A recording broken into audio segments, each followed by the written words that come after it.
Confama presenta Voces de Liderazgo, un espacio para conocer las experiencias de líderes que, desde sus organizaciones y sectores, trabajan cada día por un actuar más consciente con sus equipos, los entornos en los que operan y el futuro que ayudan a construir. En este episodio, Jorge Caraballo conversa con Ricardo Restrepo, fundador de Urbania Café, sobre lo que significa construir una empresa guiada por la bondad. Ricardo, mucho gusto. ¿Cómo estás? Bien, Jorge, muchas gracias. Ricardo, no te quiero presentar. Preséntate tú, Ricardo Restrepo, Urbania Café. Bueno, yo soy Ricardo Restrepo. Yo trabajo en una empresa acá de Medellín que se llama Urbania Café, que fundé con un socio hace ya 11 años. Entonces, bueno, pues ya van a oír mucho de este tema, entonces les contaré ahorita. De una. Hay algo que me parece muy inusual en Urbania y muy bello, y es que tienen un valor norte o un valor que los rige, que no es el común en las empresas. En el discurso empresarial uno escucha o hay muchos valores que son comunes y que son importantes, como la confianza, la claridad, la eficiencia. Y en Urbania, el valor que se encuentra en su carta cuando se abre, que está colgado en muchas de las tiendas, es la bondad. La bondad. El café bueno es el que es bueno con otros. Correcto, sí. ¿Cómo llegaron ahí? Ese fue un trabajo largo. Incluso nos cuestionábamos mucho precisamente por lo que tú dices, como que uno normalmente no está acostumbrado a oír pues que esa palabra que guía a una empresa sea la bondad. Incluso cuando estábamos haciendo ese estudio, que era como un rebranding que estábamos haciendo, llegamos a esa palabra y la primera sensación fue como, no nos cuadra. Y era como que la primera sensación de muchos era como que esto no es una fundación o esto no es religioso, ¿cierto? Y al final, pues la bondad no es nada de eso, no es religioso, no es regalar, ¿cierto? La bondad es como la fuerza del bien. Entonces es como que nota que lo que nos dé el norte sea esa palabra y es en cada acción que hacemos en el día a día y en la empresa sea lo que está bien hecho, ¿cierto? ¿Qué es lo que estaría bien hecho en esta situación? Eh, y ha sido un gran reto, ¿cierto? Entonces, por tener esa palabra bondad como nuestro manifiesto y como nuestra ruta, eh, también nos cuestionamos muchísimos momentos en donde pues, todas las empresas tenemos que al final despedir colaboradores, ¿cierto? Entonces, ¿cómo hacemos que una despedida pues sea bondadosa?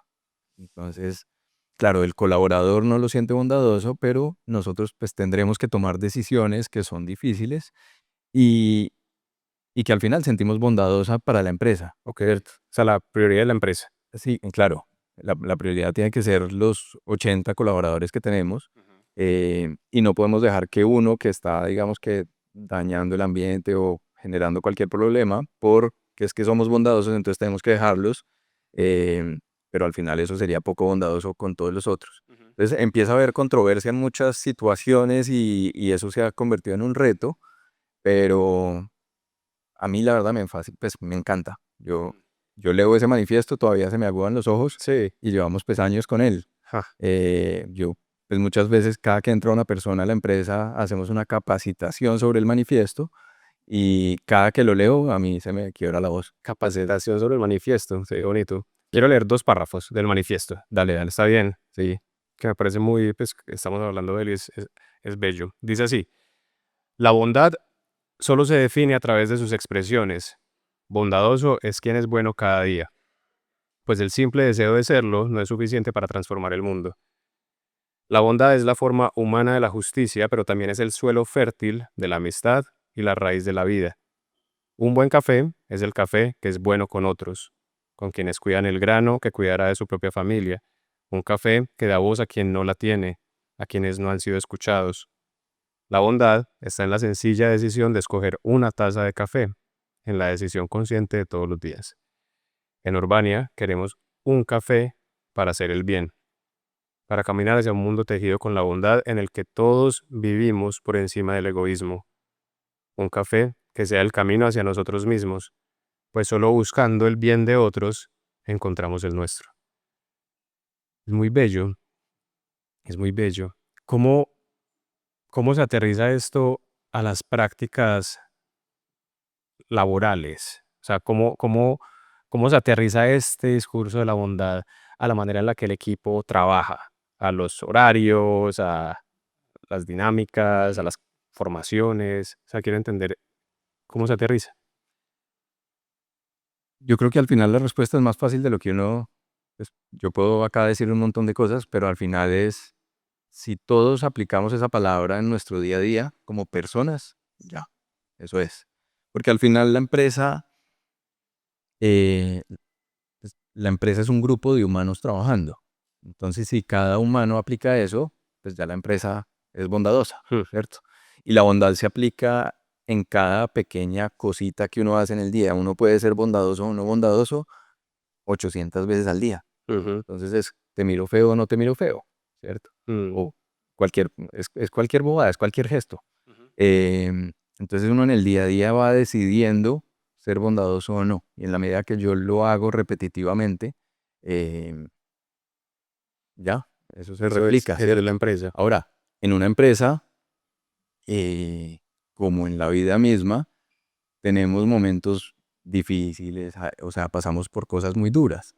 Y ahí es donde empieza a ser difícil ser bondadoso. Cuando yo venía caminando para acá y pasa un taxi y me moja, ¿Qué pasó? no, afortunadamente no, pero estoy de negro, entonces no sabría. Ok, ok. Eh, en ese momento empieza a ser difícil aplicar la bondad, ¿no? Entonces yo estoy, pues sí, me estoy sintiendo mal, llego a la empresa sintiéndome mal, ¿cómo hago para no sacar esa rabia que tengo con todos? Claro. ¿Ve? Entonces en el día a día hay muchos retos de eso, pero pues al final sí empezamos a aplicar la bondad y además que yo pienso que la bondad es súper contagiosa. Eh, ¿Cuántos momentos de bondad podemos tener al día que contagian al otro y ese entonces lo vuelve a replicar y replica y replica y eso se vuelve una bola de nieve de bondad? Mm, Eh, entonces yo creo que es al final hacer consciente esa palabra bondad en el día a día, en las acciones que tenemos y mm, yo pienso que algo muy importante es cómo cuido a mi equipo.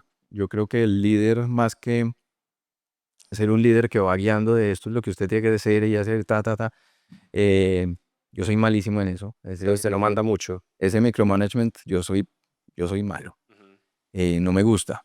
Yo creo que el rol del líder es más acompañar al equipo en cómo estamos. ujú. Y en nuestras reuniones, nosotros tenemos unas reuniones de tráfico semanal en la que pues cualquier gerente diría no, son poco eficientes, porque yo creo que nosotros nos demoramos más tiempo hablando de cómo estamos que de la ¿Qué es lo que hay que hacer? tarea misma de lo que tenemos que hacer. Ja, Y pasamos horas y horas y cualquiera diría, no, pues, perdieron el tiempo, una terapia y colectiva. pero pues al final nos estamos ayudando entre todos. Ujú. Y yo creo que un trabajador que no está bien nunca va a hacer su trabajo bien hecho.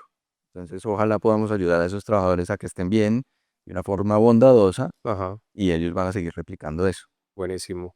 Vos antes de crear Urbania pasaste por el mundo corporativo y ahí hay como una ambivalencia en tu mirada de lo que fue pasar por ahí. Aprendizajes hubo, ¿cierto? Y los reconoces y por algo estás haciendo lo que estás haciendo, pero también quedaste cansado y saturado. Contame un poquito sobre lo que significó pasar que una década. Sí, hace hoy 11 años renuncié. Ujú. Pero estuviste 10 años ahí. Trabajé en el corporativo 10 años. Ajá. Estuve 10 años trabajando en el mundo corporativo y para mí, pues tuve un montón de aprendizajes súper valiosos de pues, cómo manejar la empresa hoy. Hay muchas cosas que aplico en la empresa, pero para mí un aprendizaje grandísimo es entender cómo no quería ser, Ujú, cómo no quería trabajar, ujú, cómo no quiero que sea mi empresa. ujú, Eh, yo te contaba la semana pasada que llegó un momento en que yo tenía una crisis dominguera todos los domingos. mm, Los domingos yo toda la tarde la pasaba mal y era pensando, uy, lunes otra vez. Y yo no quería vivir eso. El trabajo es 30-40% del tiempo que uno vive. Qué pereza uno vivir aburrido, ¿cierto? Entonces aprendí cómo no quería ser, cómo me tocaron líderes de los que pues me exigieron muchísimo y aprendí mucho, pero también aprendí mucho qué líder no quiero ser. Entonces ese líder autoritario, que al final esa crisis dominguera se da mucho por el líder, yo creo. em, Eso es algo que yo no quería vivir. Y desde que empezamos la empresa, mi socio también venía del corporativo. Una de las cosas que decíamos es, lo básico es que la gente ojalá quiera venir a trabajar y que sea rico venir a trabajar y que pues, casi que seamos amigos, Mm. ¿cierto? Muchas veces es difícil ser amigo del jefe, pero si lo logramos, espectacular. Y no quiere decir que porque somos amigos, entonces pues todos hacemos lo que queramos y nadie trabaja y no. Yo creo que la productividad y la amistad pueden ir de la mano. Mm. Hay algo que me pregunto y es, ¿cuál es el costo de esto que estás diciendo? O sea, hay una oportunidad de, claro, de ese vínculo, de esa conexión, de ese deseo colectivo de estar ahí, de esa complicidad en los colaboradores. Pero he escuchado, yo también converso con muchos otros empresarios que dicen como, no, es que aquí no venimos a ser amigos porque si hay amigos, en realidad se confunde propósito individual con el de la empresa o peor, nada, simplemente se va mucho tiempo en lo que no es, porque en la empresa hay que producir, ¿cierto? Afecta la rentabilidad en últimas o afecta las relaciones también. ¿Cuáles son eso? El costo y la oportunidad, podríamos llamarlo de la bondad, ¿cierto? Sí, esa es una pregunta que nos hacemos mucho. Y es, pues al final somos una empresa. Si no somos rentables y sostenibles financieramente, pues nada de esto existe. No hay empresa. Entonces, pues hay que tener un balance, ¿no? O sea, tenemos que pensar en los números claramente. em, pero yo soy un convencido de que sí, yo creo que se demora más crear un equipo que esté conectado completamente y que empiece a ser productivo. Yo creo que digamos que por decirlo así, por irnos a otro extremo, la mano dura nos muestra resultados hoy. Ujú. Pero yo sí creo que a largo plazo esos vínculos adentro de la empresa nos van a dar unos resultados mucho más grandes y mucho más, pues que perduran mucho más en el tiempo. Una Ujú. persona conectada con la cultura, una persona conectada con ese propósito de la empresa, personas conectadas emocionalmente, son personas que van a rendir mucho más, así seamos amigos. Pues es que lo que decíamos ahorita, al final en esas reuniones de tráfico que tenemos semanalmente, pues sí, puede ser 2 horas en las que hora y media hablamos de cómo pasamos el fin de semana y cómo nos sentimos y cómo estamos, eh, y media hora de esto es lo que tenemos que hacer en la semana, Claro. pero salen de ahí y van a ejecutarlo muy bien hecho, porque también sienten un sentido de pertenencia, hay un sentido de pertenencia muy grande, y eso hace que las cosas se hagan muy bien hechas. Mm. Eso es duro de crear. O sea, el sentido de pertenencia real, Se sobre demora, todo, se demora mucho. sí, sobre todo ahora en generaciones más jóvenes, que el trabajo ya no es el centro de la vida necesariamente, es una parte muy importante de la vida, pero no es lo único. Em, Lograr que el trabajo tenga el mismo significado emocional, intelectual, que otros intereses que tienen por fuera, no es fácil. Y yo creo que precisamente por eso, y por eso es valioso, Total. porque es que estas nuevas generaciones son mucho más conscientes que las nuestras o las de nuestros papás. Y en la medida que son más conscientes, pues no están dispuestos a ir a un lugar a trabajar donde pasan 8 horas mal. Exacto. Entonces, y estoy completamente de acuerdo. Ojalá yo hubiera aprendido eso mucho antes. Pero pasé 10 años no sufriendo, pues, pero pasé 10 años en los que muchas veces la pasé mal y yo decía, pues esto es la normalidad. Y no, yo creo que no podemos normalizar eso. Mm. Hay algo que quiero entender en los números de ustedes. Pues leí varias partes. Igual, porfa, corrígeme si alguno de los datos no está bien. Pero si estoy bien, ustedes a veces pagan por el café hasta, dime si no estoy bien, 70% más sobre el precio del mercado o 50% más sobre el precio del mercado. Pues el precio que pagan en promedio las cooperativas. Y Aún así, son una empresa que está creciendo bastante, ¿cierto? Está creciendo en ingresos, está creciendo en nuevas sedes y no entiendo cómo pasa eso, no entiendo cómo sacrifican, entre comillas, tanto margen, pagando mucho más por el insumo y al mismo tiempo están creciendo. Y quiero, pues me imagino que una persona que ve estos números desde afuera, yo no soy un experto en números, sé que aquí en este lugar debe haber muchas personas expertas en números, pero uno podría decir como están dejando plata sobre la mesa, ¿cierto? Porque entonces si pagaran menos por el insumo, crecerían mucho más. Eh, Hablamos un poquito sobre eso. Sí, pagamos hasta 500% por encima. Una ¿Qué? locura. Pero al final no es ni siquiera que nosotros pues nosotros sí lo pagamos, pero después el consumidor lo paga. O sea, si el consumidor no lo pagara, pues en últimas nosotros tampoco podemos hacerlo, que no seríamos sostenibles. Pero entonces, ¿cómo hacemos que el consumidor pague eso? Ni siquiera es nuestro trabajo. Ahí entra un parte de nuestro trabajo, pero el gran trabajo es del productor. Mm, Si el productor no saca un cafezote, pues yo no puedo pagarle más. ok. Entonces, ¿cómo trabajamos con el productor para que ellos mejoren sus ingresos? Pero esa mejora de ingresos no es regalándole por un café, pues dándole mucha plata por un café malo. Es Mm, cómo te acompañamos productor para que puedas producir un café de mejor calidad y en la medida que sacas cafés de mejor calidad, pues te puedo pagar más porque el consumidor está dispuesto a pagarme más. Entonces, es una cadena. wow. Al final fue el consumidor que pagó más y por eso el caficultor pudo pagar, recibir más. Nosotros somos un intermediario nada más que facilitamos que esto se dé. Mm, Em, ¿Qué sí hacemos? Sí, como el impacto nuestro se da a través de la proveeduría, o sea, es el impacto social y ambiental grande que nosotros hacemos es en esa compra de café, nosotros queremos vender mucho más volumen, ujú, porque en la medida que vendemos más volumen, pues más caficultores están viendo beneficiados y ahí es donde nuestro impacto crece. mm, Entonces muchas veces sí tenemos que tratar de competir con precio, eh, y el que tiene que salir sacrificado no es siempre el caficultor. mm, Entonces nosotros sí muchas veces tenemos márgenes más bajitos que nuestra competencia, eh, pero le apostamos a volumen. mm, Entonces hay cafés que pagamos 500% que el consumidor pues está dispuesto a pagar mucho más porque es un café increíble. ujú, Hay cafés que es, digamos que el grueso de lo que compramos, donde pagamos 20% por encima. em, no cobramos 20% por encima de nuestros competidores, sino que cobramos 10% por encima, o muchas veces lo mismo, ujú. pero tenemos un margen más bajito. Ok.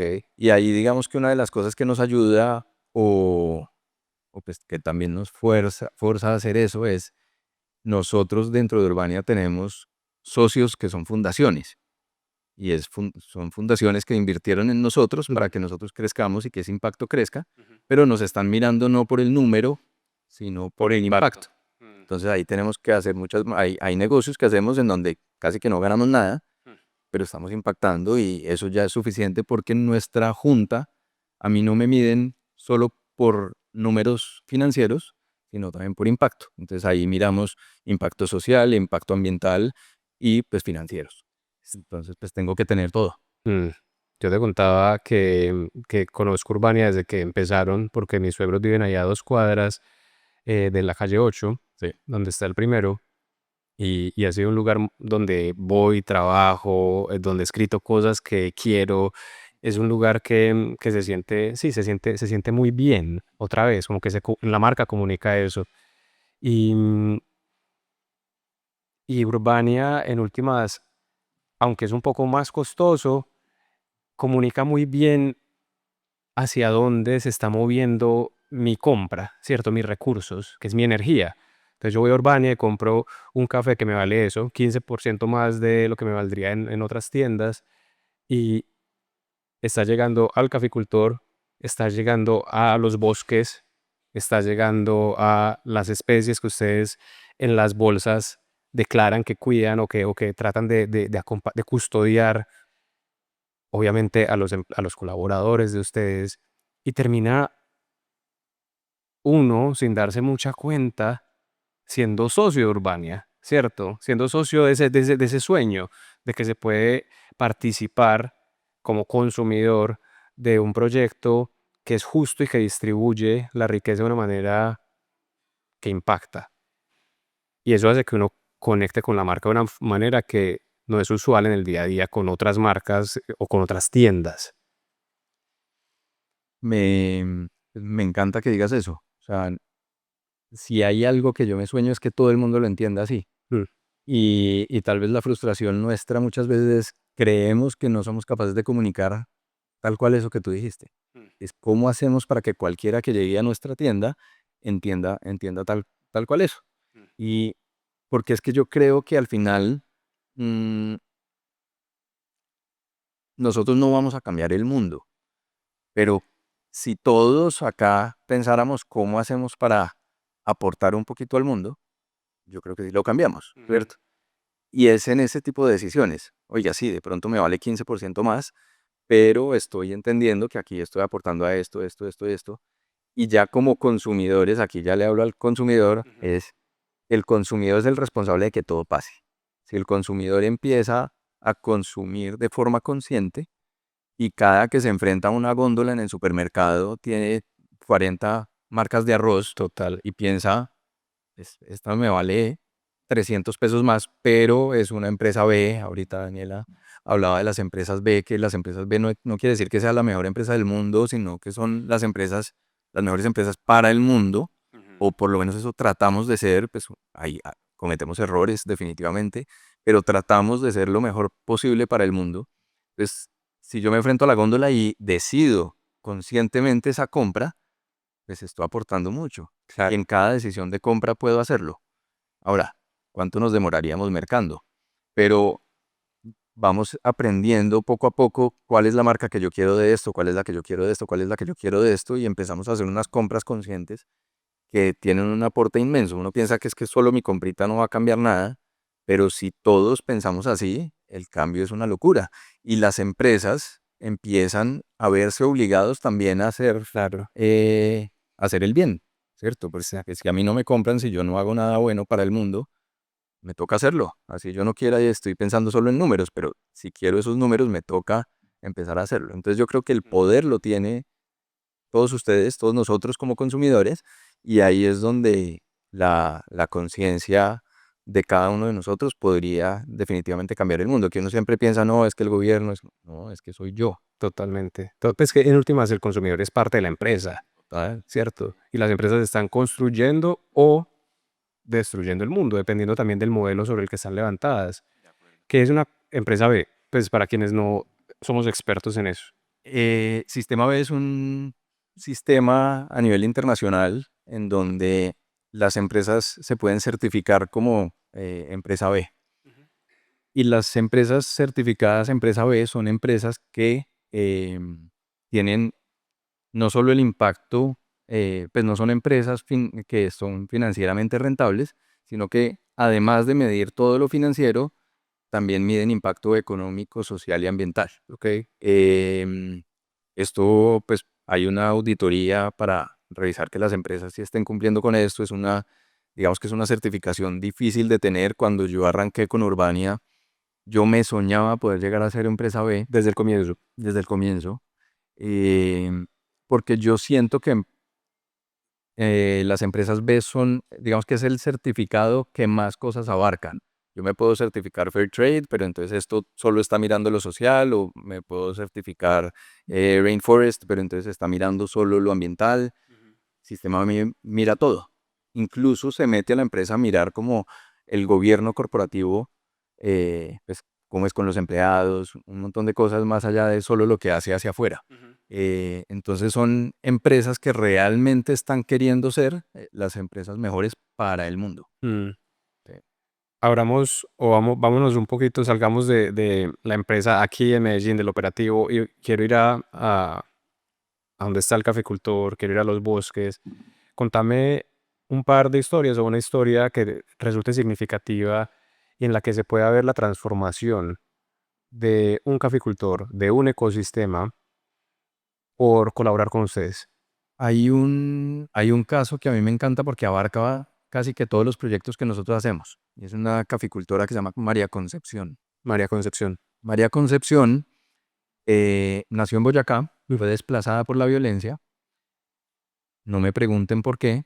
Se desplazó para la serranía de San Lucas a Santa Rosa del Sur, un municipio peor de violencia, Mm, eh, y empezó a sembrar café hace muchísimos años. Después el café no era buen negocio, pasó a cultivo de coca, mm, empezó a cultivar coca con el hijo. Em, la serranía de San Lucas es el corazón del corredor Jaguar de América, es como un lugar importantísimo en el corredor de jaguares. El jaguar es una especie sombrilla, es una de las veces, tal vez la especie más importante del ecosistema. Si un ecosistema está en equilibrio, el jaguar puede vivir. Entonces, lugares en donde vemos jaguares es porque el ecosistema es saludable. em, y es la especie más importante de la cadena. Si el jaguar desapareciera, vamos a tener un montón de problemas en la cadena alimenticia, pues porque va a haber demasiados animales herbívoros, entonces empieza a haber deforestación, pues empieza a... termina habiendo problemas hasta con polinizadores, entonces deja de haber polinización wow. y hay un daño ambiental gigante. Entonces, nosotros decidimos trabajar en diferentes ejes. Uno es en esa protección de especies sombrillas, en donde trabajamos cuidado de jaguares y cuidado de osos de anteojos, que son las dos especies sombrillas más importantes en Colombia, en América, de México hacia el sur. Mm, Em, Empezamos a trabajar temas sociales con sustitución de cultivos ilícitos y con víctimas de la violencia. Entonces, María Concepción une todo. Es una persona desplazada por la violencia, con un cultivo ilícito que después reemplazamos por café en la zona del corredor Jaguar. mm. Entonces empezamos un proyecto con una fundación que se llama Conserva, y con Conserva pues hubo el cambio a café. eh, Firmamos unos acuerdos de conservación en donde ella, digamos que por estar en esa zona de la serranía de San Lucas, se compromete a no hacer caza ilegal de animales y no deforestación. Y en la medida que ella cumple con ese acuerdo, pues la fundación sigue acompañándola, nosotros seguimos acompañándola para que prestándole asistencia técnica puedan sacar mejor café, le podamos pagar más. Mm. Y pues es una familia que ya ha ido creciendo su cultivo de café, digamos que mm, ha cambiado mucho pues, su forma de vida. Mm. eh, Trabajamos mucho ya con el hijo de ella, y es uno de nuestros mejores caficultores. Mm. Entonces, es cómo logramos, María Concepciones en Colombia hay miles, Ujú. ¿cierto? En Colombia hay 540.000 caficultores. Desafortunadamente, la gran mayoría en diferentes situaciones de vulnerabilidad similares, algo así, a alguna como esta. Entonces, ojalá logremos multiplicar este caso de María Concepción por miles, y ahí el reto está en cómo crecemos para poder impactar a muchas más María Concepciones. Qué belleza. Gracias por contar eso. ¿Qué hace que el café promedio, típico, el de un caficultor, por ejemplo, como María Concepción, antes de el cultivo de coca, o sea, su primer cultivo, me imagino que era un cultivo promedio, en calidad promedio, ¿qué hace que sea un cafezote, como decías ahorita? O sea, háblame de ese arco de un café de Greca a, a un cafezote. ¿Qué es lo que hace un cafezote? Ahí, ahí no hay respuesta, son tantos pequeños detalles que es imposible, y yo diría, digamos que ahí lo conectaría con la palabra bondad. Yo creo que definitivamente tiene que haber bondad en el caficultor, y es bondad con el medio ambiente, bondad con la planta, cómo la trato bien. Entonces, pues ahí entran una cantidad de factores, pero pues claramente en cultivo hay muchas cosas que se pueden hacer para que salga mejor el café, pero también está en la recolección, cómo recolecto solo los frutos maduros, ni sobremaduros, ni verdes, cómo trato ese frutico que yo recogí en toda la área de post cosecha, que es en el café lo llamamos el beneficio. Entonces, el despulpado, la fermentación antes del despulpado, después del despulpado, el lavado, el secado. Y después de eso, que ya nosotros lo recibimos, cómo hacemos la trilla, cómo hacemos la tostión, cómo hacemos la preparación. El barista tiene una labor fundamental. El barista pareciera que es un genio ahí preparando el café, pero tiene una responsabilidad gigante porque es que vienen de un trabajo grandísimo del agricultor, muy rayado del tostador, y en ese momento cualquier cosa que hizo mal se tiró el trabajo de todos. Mm, Entonces, Es muy importante cada partecita en la cadena, pero yo creo que al final uno puede resumirlo en si yo hago, cualquiera que esté en la cadena, si hace cada proceso de una forma bondadosa, va a salir un buen café. Mm, Yo voy a hacer una hipótesis y me decís si resuena o no, y te voy a hacer una pregunta difícil, pero yo creo que cualquier empresa tiene que estar muy enamorada de su producto, ¿cierto? De eso, de ese material que está transformando. Y pues, ustedes están enamorados del café, ¿cierto? Es como el café, la planta de café, el grano de café, el fruto, pues, eh, es donde está todo. O sea, el valor que ustedes crean empieza ahí, en la planta. O sea, viene de la tierra. Mm, y quería preguntarte, una pregunta difícil es si me puedes describir un poco el espíritu del café. O sea, el café, por qué te parece que esa planta puede ser el origen de esta transformación del mundo, ¿cierto? De esta oportunidad para crear valor. ¿Qué es lo que hay en esa planta que te parece que puede hacer el bien y puede cambiar y puede impactar? Yo no creo que sea esa planta. A mí, independiente de que me encante el café, que sea un apasionado por el café de especialidad, yo creo que a mí me ha enamorado mucho más de este proyecto, no es esa pasión, sino que encontré en el café una herramienta para generar el bien. Mm, Y no tiene que ser café, puede ser cacao, puede ser cualquier cosa, pero cualquier producto al final puede ser una herramienta para, ok, es una plataforma, es una palanca. total. Porque el café en Colombia, ¿por qué arranqué yo en Colombia con esto? Pues no solo porque me gustaba, sino pues Colombia, país cafetero, 540.000 caficultores, ¿cuál es el producto en el que yo pueda llegar a impactar más? Y probablemente si yo hubiera arrancado con cacao, hay muchísimos, pues, miles de menos cacaoteros que caficultores y podría impactar el mismo número, pero en este yo siento que, jue madre, mientras yo más crezca, más puedo impactar y si puedo llegar a los 540.000, pues buenísimo. Ujú, Entonces yo sentía, este es casi que imposible llegar a un techo de crecimiento. O sea, ujú. yo puedo lograr impacto infinito. ¿Ustedes con cuántos trabajan ahora? ¿Con cuántos Eh, caficultores? vamos variando dependiendo de los proyectos en los que estamos, pero estamos normalmente entre 150 y 350 caficultores. O sea que hay mucho para arriba, pues, para crecer. Joder, hay demasiado, hay demasiado. Ujú, Entonces sí, para mí el café era ese producto que me permite generar un impacto pues, que si crecemos tanto, tanto, tanto y que Starbucks se nos quedó chiquito, todavía hay mucho para dónde crecer.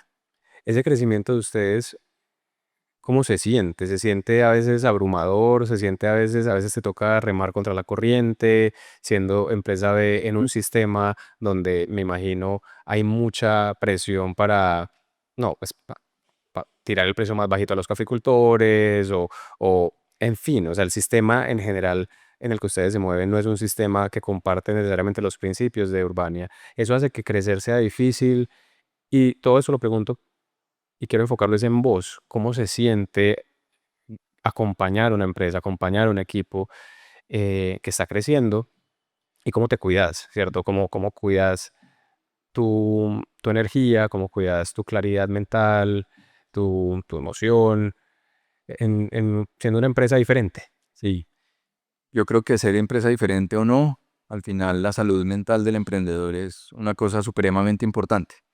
Em, yo desde hace pues ya muchos años vengo pensándolo y hace un par de años hablándolo Ujú, y es el emprendimiento es muy solitario, ¿cierto? Y la salud mental es fundamental. Yo no creo que sea más retador para empresas B, por ejemplo, que para cualquier otra empresa. Yo creo que para todos los emprendedores es igual de duro. Y, y es algo en lo que venimos pensando mucho. La semana pasada tuvimos una situación muy difícil. Tuvimos una tienda cerrada 3 días ¿qué pasó? por un error que cometimos. En el emprendimiento venimos, yo digo que uno va aprendiendo en el camino, pues porque uno no tiene un equipo jurídico, un equipo para todo, sino que es uno Ujú, solito. ujú. Y ahí es donde está la soledad. Cometimos un error en un evento de emprendimiento, además de todo. Fuimos a Startco el año pasado, eso fue en abril del año pasado. Mm, Nosotros tenemos un sistema de facturación para eventos y allá nos pidieron que pusiéramos 2 estaciones. Pues pusimos una estación a un lado, otra al otro, y solo podíamos facturar desde una. Ujú. Llegó la DIAN y pues estábamos cometiendo un error y pues llegó la sanción de la DIAN por estar facturando solo en un POS y no en 2 POS. Eh, la sanción fue que nos cerraron una tienda, fue la tienda de Oviedo. ¿Por qué la de Oviedo? Porque sí, fue No. la primera que les apareció seguramente. Y el viernes llegó la DIAN, nos cerró la tienda y duramos 3 días cerrados. ¿Qué? Eso es, pues, lo primero es un aprendizaje para nosotros, pues nunca lo volveremos a hacer y listo. Pero yo creo que la gran reflexión que teníamos era, pucha, esto nos pasa a nosotros y a cuántos más les pasará, y la salud mental del emprendedor, ¿dónde quedó? ¿Y cómo hacemos para que el emprendedor esté un poquito mejor? Entonces, acabamos de crear un espacio que empieza mañana, lo llamamos Taza Abierta, y es un espacio para que los emprendedores vamos a conversar. Mañana la vamos a hacer a las 6 de la tarde en Oviedo, para que vaya cualquier emprendedor que quiera, y es cómo compartimos aprendizajes de nuestros errores, de lo que sí hemos hecho bien hecho, cómo nos desahogamos, porque al final todos nos sentimos tan solos y no tenemos con quién conversar, que de pronto si tenemos un espacio en donde estamos 5, 10, 20 o 30 emprendedores, Mm. pues podemos trabajar un poquito sobre esto y vemos que no somos los únicos que tenemos ese problema. Todos al final tenemos problemas muy similares y que eso que nos pasó a nosotros pues no le vaya a pasar a ningún otro. em, y pues también al final es un espacio de conexión, que nota que estos espacios empiecen a volverse espacios también de networking y que yo conozca a alguien que me puede abrir las puertas con otro y eso al final son cadenas. Sí, claro. Mm, yo siento que es importantísimo cuidar esa salud mental, entonces uno de los temas es hablemos. Hablar ayuda mucho. Eh, yo soy malísimo hablando, yo soy muy callado, ¿cierto? Se nota. Pero pues yo tengo mi psicóloga desde hace muchísimos años, entonces pues terapia para mí ha sido fundamental. Mm. Em, Ha sido fundamental para mí el ejercicio. Mm. Yo creo que sin el ejercicio habría sido muy difícil, eh, pues mantenerme cuerdo. Mm. Ha sido importante para mí. Yo me encontré como una forma de terapia que son los cuencos tibetanos. Ujú. Entonces pues, aprendí cuencos tibetanos y yo hago cuencos tibetanos también. Sí, solo en la casa. Eh, Solo en la casa, pero también para personas. Entonces abrí espacios en donde hago cuencos tibetanos también para grupos. Qué chévere. Y bueno, ahí uno va como construyendo su kit de herramientas y yo creo que a cada persona le funciona cosas diferentes. Pero hay que tenerlo. Uno no puede estar sumergido en el emprendimiento y no pensar en su salud mental porque llega un momento que el burnout pues, va a llegar. Total. Pero ahorita mencionabas algo y es la soledad del emprendedor, la soledad de quien está, ni siquiera solo del emprendedor, es de incluso los trabajadores, ¿cierto? Las personas que son responsables de equipos en una empresa, porque hay mucha presión, no se habla mucho y claro, y entonces eso produce estrés, ansiedad, en fin. Los síntomas son individuales, o se sienten, pues uno los siente en su cuerpo, pero yo siento que esto es algo colectivo y eso es algo sistémico, ¿cierto? La ansiedad no son casos aislados, esto es algo que nos toca a todos, lo mismo el estrés, en fin, etcétera.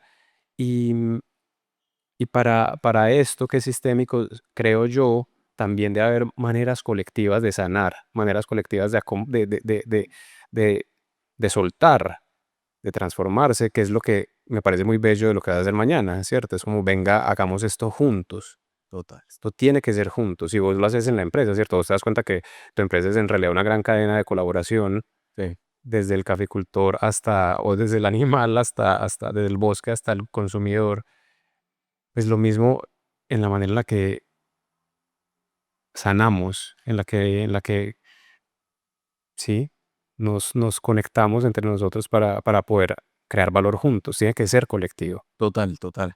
Y eso se da a través yo soy un convencido que eso se da a través de la conversación y a través del permitirse ser vulnerable también. Yo ¿por qué tengo que ir a hablar con mi equipo y hacerme ver como que todo está perfecto? Es que todos somos humanos, al final, antes que cualquier cosa, somos humanos. Ujú. Ahorita yo contaba que tenemos una capacitación sobre el manifiesto y en esa capacitación, en parte de la capacitación sale con una tarjetica de esas, uno saca su tarjetica, tin, Ricardo Restrepo, gerente, dice Ricardo Restrepo, humano. Humano, antes que gerente soy humano, ¿cierto? Y todos somos humanos, el mesero es humano, todos. Nuestro primer rol en la vida es ser humanos.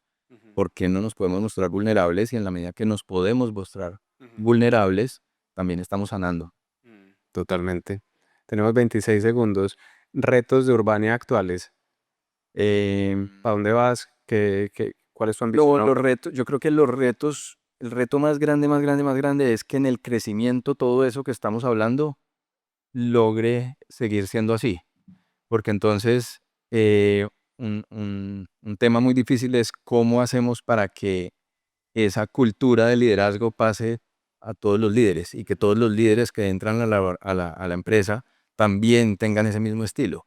Eh, Porque desafortunadamente no nos han enseñado a ser líderes, es algo difícil de enseñar, se hace a través del ejemplo, creo yo, pero el ejemplo en la gran mayoría de empresas no es un tipo de liderazgo así. Entonces, ¿cómo hacemos para permear en esos líderes y que empiecen a replicarlo también de esa forma? Porque a veces se siente como que, y yo lo entiendo, ellos hablan de bondad, pero realmente no son tan bondadosos. Mm, Y ese, o sea, a mí lo que más me puede doler que me digan es eso, pero también es el reto más grande. claro. Creo que ese es el reto más grande. Y si logramos eso, yo creo que el crecimiento pues va a ser muchísimo más acelerado. Ricardo, mucha suerte con Urbania, con todos sus proyectos. Un gusto conversar con vos. Muchas gracias.